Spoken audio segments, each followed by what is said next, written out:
Oi, pessoal. Voltando aí à nossa rotina de gravação, hoje nosso tema é o papel do papai no lar, né? O papel do pai. Muitas vezes a gente acaba negligenciando um pouco esse papel.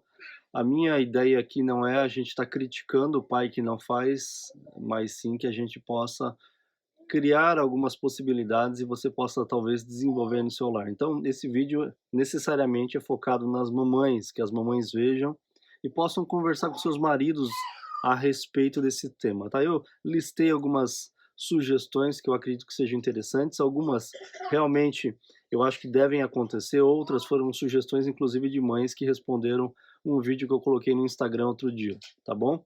Então, assim, é muito comum o homem sair de casa de manhã, às vezes bem cedo, e chegar tarde, né? Alguns conseguem trabalhar no primeiro turno, então chegam lá ali no meio da tarde, outros chegam no final da tarde. Essa é a rotina normal, né? Os homens, eles normalmente saem de casa para trabalhar num escritório, numa fábrica, num hospital, enfim. As atividades, elas são inúmeras. São poucos que têm a oportunidade de estar em casa como eu. Mesmo assim, aqueles que trabalham em casa, eles também têm uma rotina, eles não podem ser atrapalhados a todo momento, eles não podem toda hora estar servindo os filhos, a esposa, enfim. Então tem algumas coisas que é interessante a gente estar conversando para que a gente possa ter um ambiente um pouco melhor, a mãe não fique tão sobrecarregada e o pai não fique isento sem fazer nada no processo de educação. Aquele processo, eu tô trabalhando, né, tô suprindo a necessidade financeira e não faço mais nada, é um pouco complicado quando a gente decide educar em casa os nossos filhos. A mãe vai ficar muito sobrecarregada e é importante que haja ajuda, tá? E essas ajudas, elas podem ser de diversas formas, tá? Diversas formas. Então vamos falar um pouquinho sobre o processo de educação. Uma das sugestões que inclusive mamãe deu foi o quê? Pega na geladeira, por exemplo, tem a minha geladeira aqui que vocês conseguem ver, o que que a gente faz? Pega a rotina e coloca lá na geladeira. O pai todo dia pela manhã ele vai poder ver, olha, hoje meus filhos vão estar estudando sobre português, matemática e geografia. Hoje meus filhos vão visitar o parque tal. Então é importante que esse processo esteja bem visual e não seja no computador, seja no papel. Pelo menos nos anos iniciais. Aí cria-se uma rotina, um hábito e aí depois fica muito mais fácil. Então ele todo dia de manhã, o papai vai levantar, vai tomar café, vai fazer ali o que ele precisa fazer e ele vai ver o que os filhos estão fazendo. Quando ele chega, eles podem conversar a respeito desse assunto no jantar, por exemplo. Sentam à mesa e conversa, pergunta. Então, muitas vezes esse hábito não existe, muitas vezes nem o hábito de jantar à mesa existe. Então vai ter que se criar esse ambiente, criar esse momento e falar assim: como foi a visita lá no museu? Como que foi hoje a tarefa de matemática? Conseguiram fazer? Não conseguiram fazer? Tem alguma dúvida que eu possa ajudar? Então, é uma ideia que deve acontecer. Outra coisa que é bem importante, por exemplo, é ter uma rotina de aula. Então, assim, o pai ele chega em casa às 6, 7 horas da noite, por exemplo, tomou banho, jantaram, fizeram isso que a gente acabou de conversar, o que que pode ser feito? O culto domiciliar, necessariamente, eu acredito que tem que ser feito pelo pai. Então, o pai, ele vai assumir ali a tarefa de fazer o culto domiciliar com as crianças. Esse processo também ele é desenvolvido na família, porque na grande maioria dos casos a família não tem o hábito de fazer o culto domiciliar. Então ele precisa aprender a fazer o culto domiciliar. Necessariamente, quando ele está aprendendo a fazer o culto domiciliar, ele também pode estar aprendendo a dar uma aula, ele pode estar aprendendo a preparar uma aula, ele pode estar aprendendo a ler em voz alta. Eu, por exemplo, passei por todo esse processo, então eu posso dizer com propriedade, funciona. É importante os pais estarem todo dia lendo, estudando, preparando material. Então ele vai conseguir de forma gradativa estruturar o lar dele dessa forma. Então, a mãe muitas vezes vai ficar com as rotinas de estudo formal e informal, dependendo da idade da criança, e o pai começa a fazer todo o processo de introdução à cosmovisão cristã, uma base teológica sólida, pegando, por exemplo, um catecismo menor de Westminster e estudando com as crianças, dependendo da idade deles. Então, ser feito isso todos os dias, deve ser feito isso todos os dias, na minha opinião. Então, faz isso. O culto vai demorar 15 minutos, 20 minutos, meia hora, ok. A mãe tem mais habilidade com português, o pai com matemática, ele vai ter que se envolver com isso. Então, o papai vai pegar mais meia horinha ali do dia dele para dar aula de matemática para as crianças. E quem sabe o dever de casa a mãe possa corrigir no dia anterior, ou o pai corrige o que a mamãe ensinou. Isso vocês têm que combinar. O que é importante ter em mente? A educação domiciliar foi assumida pela família, então é importante que haja congruência entre os pais, entre o homem e a mulher. É importante que vocês entendam que se deixar só na mão da mãe, pode ser que fique exaustivo, cansativo, estressante.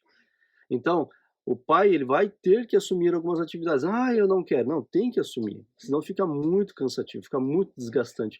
"Ah, Emerson, mas a gente tem condição de ter uma pessoa nos ajudando". Enfim, essa não, eu não vou nem cogitar isso, porque não é a realidade da maioria das famílias, tá? Então, tenham isso em mente. É importante todos os dias vocês estarem conversando sobre educação. Eu quero abrir um parêntese aqui. Mesmo famílias que não fazem educação domiciliar deveriam ter diariamente uma conversa e uma avaliação de todos os materiais dos filhos, principalmente crianças que vão para a escola nesse sentido, porque existe muita porcaria sendo colocada nos materiais e muitas vezes de forma bem sutil. Fecha os parênteses. Outra coisa bem interessante que vocês podem estar fazendo, a mãe leu um livro, ela pegou o livro, ela leu o livro. Vamos pegar aqui, ó. Ela está lendo Histórias Bíblicas para Crianças, da editora Shema aqui, para as crianças ali no período da tarde, está lendo, e aí depois o que ela pode fazer? Ela pode estar conversando com o marido sobre o livro. Isso é uma coisa muito importante, porque às vezes o cara ele tá o dia inteiro fora, ele teve um tempo de trajeto para ir, um tempo de trajeto para voltar, o tempo de leitura dele é reduzido. Então ele vai ter um momento a sós de leitura, deveria ter, e a mãe também vai ajudá-la nesse processo, falando: olha, nós estamos lendo o capítulo tal, a gente viu isso nesse dia de hoje, o que que tu acha? E aí eles podem estar conversando, o conhecimento vai sendo equiparado e vai evoluindo junto. Isso é muito importante, porque muitas vezes eu vou conversar com a mamãe, ela entende sobre o que ela está fazendo. Eu vou conversar com o papai, ele não sabe nada. Essa é a realidade. Então a gente precisa mudar essa realidade. A gente precisa trabalhar no processo de formação do pai educador. E essa formação do pai educador deve acontecer entre o casal. Tem que acontecer, senão a coisa não se desenvolve. Outra coisa que pode ser feito é o quê? A mãe ler o livro, você está lendo o livro e você vai oferecer um resumo para o seu marido, só o resumo. Então ele vai poder ler lá no horário do almoço dele o resumo do livro. Ele leu, ele ficou inteirado e falou: "Ó, eu sei que esse livro aqui trata sobre isso". E aí ele fica inteirado sobre aquele assunto. Também é muito importante fazer isso. Essas são apenas algumas dicas, vocês podem ir desenvolvendo isso conforme as coisas vão, evoluindo, conforme vocês vão aprendendo, conforme vocês vão crescendo na educação domiciliar, conforme vocês vão vendo o desenvolvimento do filho de vocês. Então pode fazer, perguntas para as crianças diariamente, então o papai fica com a responsabilidade de conversar sobre isso, de conduzir essa conversa para que ele possa se inteirar diariamente desse processo de educar em casa e não só de forma financeira.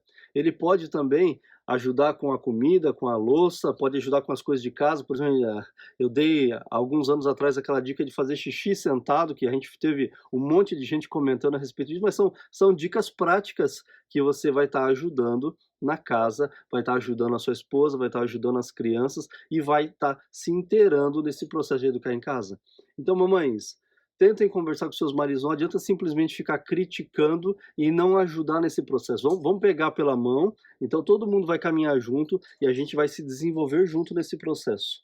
A gente vai auxiliar as mães, vai auxiliar os pais a se desenvolverem para que em algum momento eles olhem para trás e falem: valeu a pena, a gente conseguiu caminhar e se desenvolver junto. O que não pode acontecer é um lado se desenvolver muito, outro lado não se desenvolver, e muitas vezes quando eles são colocados à prova, alguém vai perguntar, fica aquele clima ruim, eu não sei nem o que responder.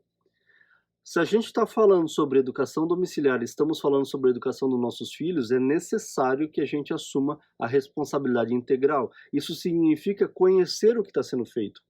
Qual é a diferença de eu querer fazer de qualquer jeito e eu enviar para a escola? Eu estou fazendo em casa, mas eu não sei o que estou fazendo. Eu estou enviando para a escola, eu também não sei o que eles estão ensinando. Não tem diferença. Então, ou a gente de fato aprende, se desenvolve e cresce, ou não vai ter diferença nenhuma. Só porque está em casa, eu estou protegendo meus filhos. Ok, está protegendo, mas não está se desenvolvendo. Então, se a gente vai fazer bem feito. A gente vai ler, a gente vai estudar, a gente vai se preparar. Lembrem-se, esse processo de preparação, de desenvolvimento, ele é essencial que aconteça. É extremamente importante que a família cresça, a formação do papai e da mamãe se desenvolva, não necessariamente aquela formação escolar, acadêmica, que muitas vezes não vai ajudar em nada, mas a formação intelectual precisa acontecer, tá bom? Eu espero que essas dicas aí ajudem, espero que vocês desenvolvam mais dicas, e se fizerem isso, coloquem aí na descrição do vídeo, coloquem aí nos comentários, que na descrição não vai dar, coloquem nos comentários desse vídeo, para que quem sabe outras mães possam ler e se inspirar. Olha, pode colocar na geladeira, olha, pode fazer um resuminho e mandar para o marido levar pro escritório, pro trabalho, para ele ler depois. Olha, sugestões de pergunta, enfim, vocês podem aí usar a criatividade e uma família ajudar a outra, tá bom? Espero que esse vídeo também tenha ajudado vocês. Fiquem com Deus e até a próxima. É sobre o que é belo, é sobre o que inspira, deixar um legado da graça divina.